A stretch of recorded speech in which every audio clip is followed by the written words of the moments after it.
How to rescind your mortgage legally without court Part 3. Before you steal my house. You now understand that a mortgage is not a single document, it is a combination of legal instruments, each with a distinct purpose. The mortgage, promissory note, and deed of trust, also referred to as a security deed in some states, are not interchangeable. When these instruments are separated or misrepresented, the foundation of lawful enforcement collapses, and that is where the fraud begins.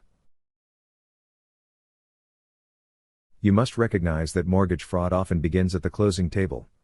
When you signed your name on the documents, you were likely unaware that the so-called promissory note you signed may not have been a legally valid promissory note at all.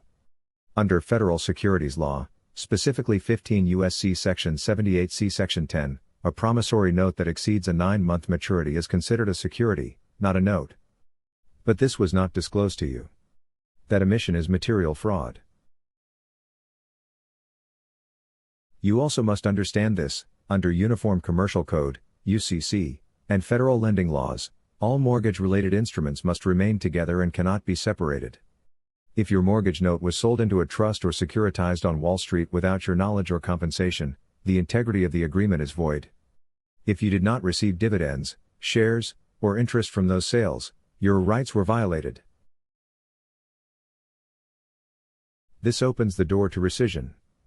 Under Regulation Z, Title 12 CFR Section 226.23, and supported by Appendix H, you are granted the right to rescind the security agreement if there was a failure to disclose these material facts. While Appendix H notes that rescission does not generally apply to mortgages, fraud is the exception to every rule. Fraud vitiates all contracts, including your mortgage. You are not powerless. Before the lender steals your home, you must use your right to cancel the security agreement based on non-disclosure and fraud in the inducement.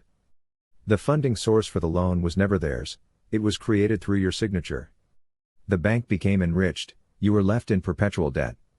That is a breach of fundamental contract law. You must act with urgency and legal precision, not emotion. A well-written notice of rescission sent via certified mail can begin the process of voiding the mortgage's enforceability. The tools are already in your hands. Footnote: this section details how mortgage documents are legally structured and how the separation or misrepresentation of these documents forms the basis of rescindable fraud.